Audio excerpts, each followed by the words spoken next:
the Commanders. Remember, they got Von Miller last week. He's so fired up. He had options. Von Miller, of course, the great edge rusher, going to the Hall of Fame for sure. But the reason he picked D.C. largely was Jayden Daniels. Here's his quote. "You can't leave Josh Allen and just go anywhere." Von Miller said, "You can't leave your old girlfriend and just go with anybody." Like, Josh Allen was MVP of the league last year. I feel like Jayden Daniels has MVP potential as well. That's a great quote from Von Miller. I like that. You know, we talk about this. When you go from college, what is your strength?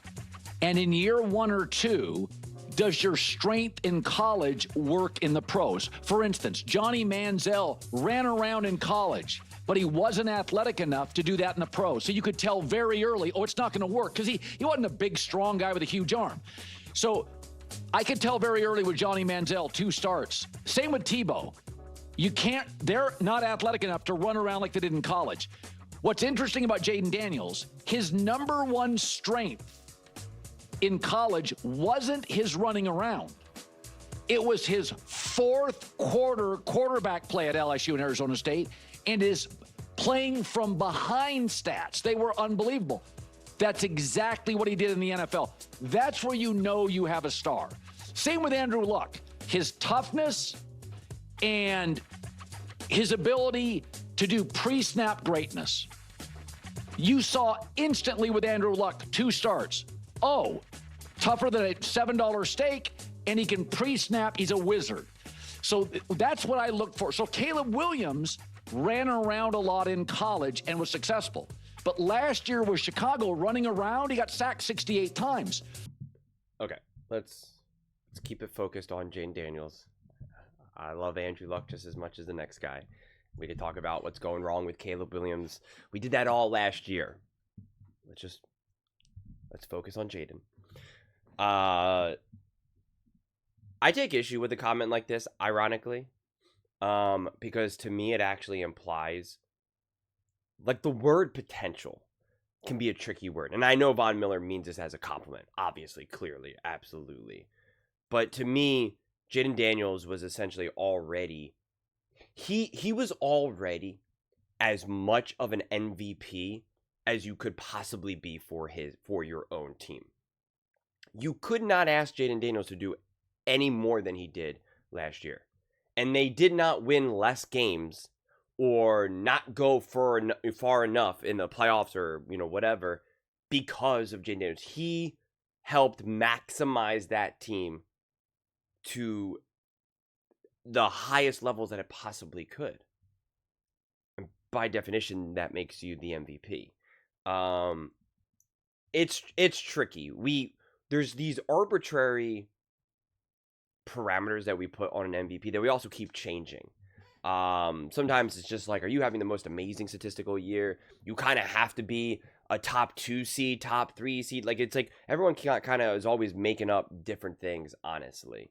It's a hugely narrative-based award. Sometimes we're like, oh, well, you have too much help on your team, and other times it's like, oh, it's great because you don't have as much help on your team. Like, it's just a weird situation to be in, honestly. Sometimes it's like, if you have 2 MVP candidates, if one just beats the other, it's like, okay, well, now that other person can't be the MVP, and it's like, well, that doesn't really make sense either.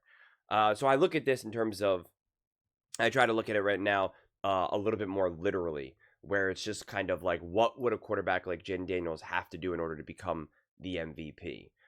Because I was on the record last year saying that Jayden Daniels will have a little bit of a media uphill battle to try to get offensive player of the year, offensive rookie of the year. And that was because of all of the energy behind Caleb Williams. And if Caleb Williams was just even remotely able to have a much more successful year than what he did, yeah, Jayden Daniels would have faced that uphill battle. But he didn't. But even so, as I've always pointed out, Jayden Daniels balled out, played unbelievable, and yet there was undeniably, no question about it, more takes about Caleb Williams. What was going wrong with Caleb and the Chicago Bears, more so than what was going right with Jayden Daniels and the Washington Commanders. I talked about that all throughout last season. And so it's just like, okay, would Jayden Daniels have a similar battle right now? And so I just think to myself, what would he need? And it's like you need to win the division. So you would have to surpass the Philadelphia Eagles.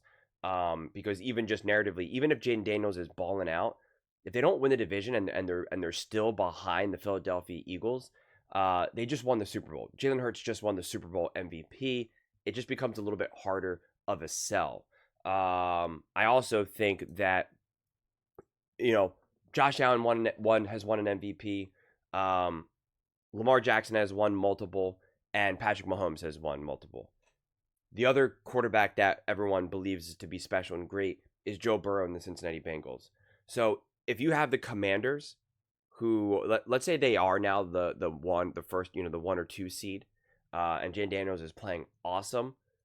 If Joe Burrow has that Cincinnati Bengals team top 3 in the AFC, like maybe even top 4, like winning just winning the division, which then by definition would be putting you in top 4, then I think that would probably be enough for a quarterback like a Joe Burrow to get a head start on that. So I do think there's like still a little bit more of a potential uphill battle. But in terms of some of the other quarterbacks you would think would get the potential for them to get like a little bit more of a friendly media push, because make no mistake about it, that's a massive, massive part of it.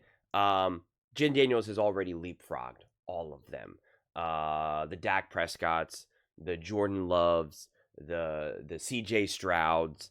Like, if all of these quarterbacks are playing really, really well, really, really great, and it's just kind of like, oh man, who do we pick? Who do we think it is? Like, I do think Jayden Daniels at this point would get the preferred, like, oh, it's Jayden right now. That's just my feeling on it. And it's not a value judgment on any of those quarterbacks. It's more about the perception about those quarterbacks.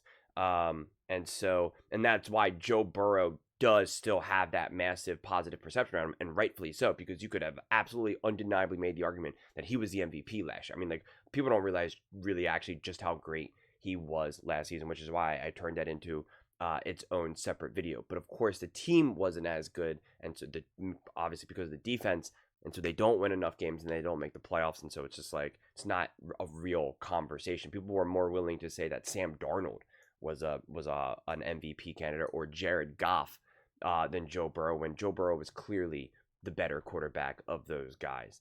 So that's why it's like it's not always a matter of how great you are or what you're even necessarily doing on the field. There's just so many other variables, and that's why it's like, if I'm going to take this conversation literally in terms of like, could he win an MVP, it's like, okay, well then, like, let's have the true literal conversation of like, what needs to happen, what's the narrative, how good do the Commanders have to be, how good does Jayden Daniels have to be. I mean, you could make the argument that Jayden Daniels could actually be worse, but the Commanders could be better, and that would put him in a better position to be winning the MVP than if he was even better, but they're going to be a wild card team. Like, that's why things get kind of crazy with that, and we get too hyper focused on this like one narrow objective when trying to evaluate these quarterbacks. But if we're going to take it a little bit less literal, and just take it as like a Von Miller using it as a compliment, it's like, well, then take away the potential. He's already done it. He's already proven it. He's already shown to be that caliber player. Potential to me is like, you haven't yet reach this level. And so when you're using something like an MVP potential as a compliment, it's saying like, oh, he could be great, he's got that potential to be great. And it's like, no, he's already accomplished that. It's already been proven. It's already there, been there, done that. He's already shown who he is. So but yeah, but those are just my thoughts. I'd absolutely love to hear yours. What do you guys all think about the Washington Commanders and Jayden Daniels and him having MVP potential? Let me know in the comments below. I read every single comment. It's whether you agree with me or disagree with me. Either way, let's get in some discussions. Let's get in some fights. But ultimately, let's just have some fun. And please do consider subscribing. We're building an amazing community here, and I absolutely love to see you part of it. I want to build something that we all generally feel connected to. Something that we're really excited to be part of. I think we're on our way to doing it. And please don't forget to give this video a thumbs up, as it really does help the visibility and the algorithm. Thank you so much. See you next time.